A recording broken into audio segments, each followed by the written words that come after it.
कवि सम्मेलन देख देख के घर की शीला देवी को शेरो शायरी का बुखार चढ़ गया था। अब वो सीधे मुंह किसी को जवाब ही नहीं देती थी। उनके पति और उनका बेटा तो काम करने घर से बाहर चले जाते थे और उनकी शायरी झेलनी पड़ती थी बहू रेणु को। अब सास बोलती नहीं, अर्ज करती थी, संदूक पे रखी संदूक, संदूक में रखे झुमके, बहू झुमके निकाल के दे मेरे, कहाँ लगा रही है ठुमके। माँ जी, झुमके तो आपके निकाल दूंगी मैं, लेकिन आपके दिमाग से ये शायरी का भूत कैसे निकलेगा? छोटे लोग नहीं समझेंगे, शायरी है शौक बड़ा, तू अपने काम से काम रख, मेरे काम में मत टांग अड़ा। शौक अलग बात है, लेकिन हर चीज में अपना शौक डाल देने से जग हसाई हो सकती है सासू माँ। अरे मैं हूँ एक नंबर कलाकार, कोई ऐसी वैसी बला नहीं, तुम घर के कामों में उलझी, समझोगी मेरी कला नहीं। ठीक है माँ जी, आप नहीं समझती तो कोई बात नहीं, लाओ मैं आपके झुमके ही निकाल कर दे देती हूँ। बहू सास के झुमके निकाल कर देती है और वहाँ से चली जाती है।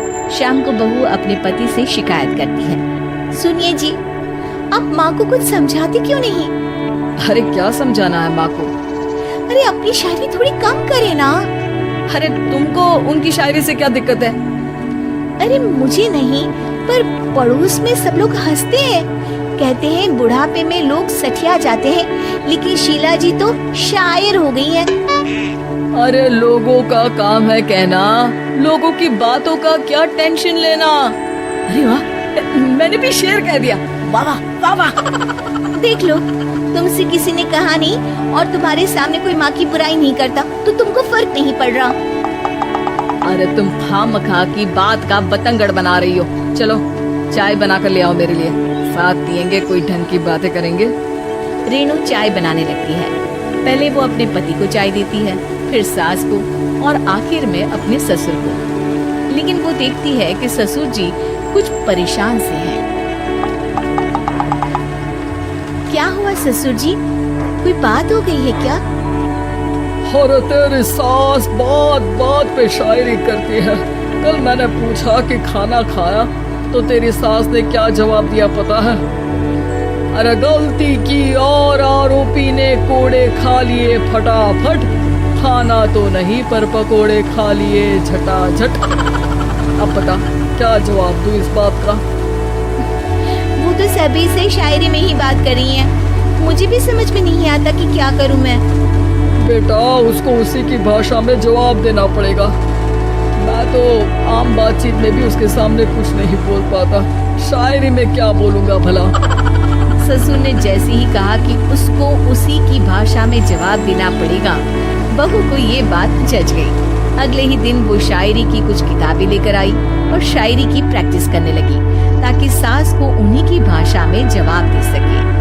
उसने दिन रात एक कर दिए। एक दिन सब साथ में बैठकर टीवी देख रहे थे, तभी रेणु सबके लिए बिरयानी बनाकर लाती है, लेकिन सास को बिरयानी भाती नहीं।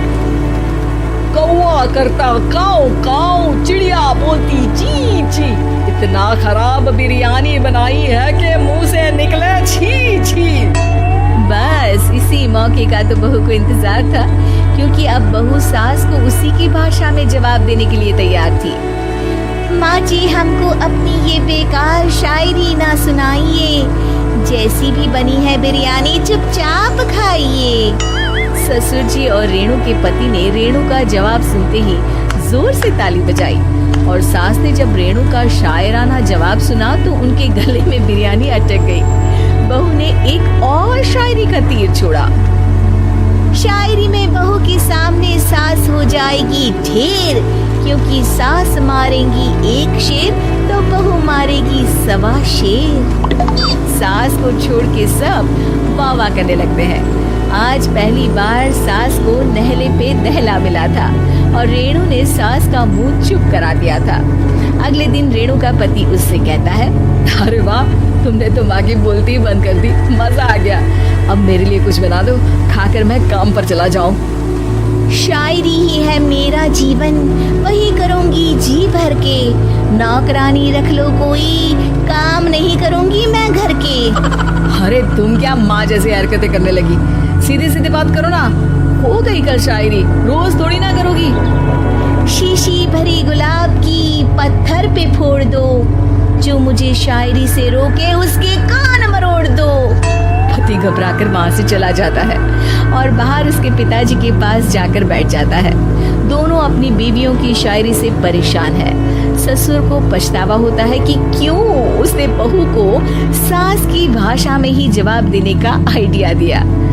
अब तो घर में दो दो शायर हैं। दोनों एक साथ दुखी स्वर में कहते हैं, हम दोनों की ही बीवियां जब से शायर हो गई है, क्या बताएं, जिंदगी एक फटा हुआ टायर हो गई है।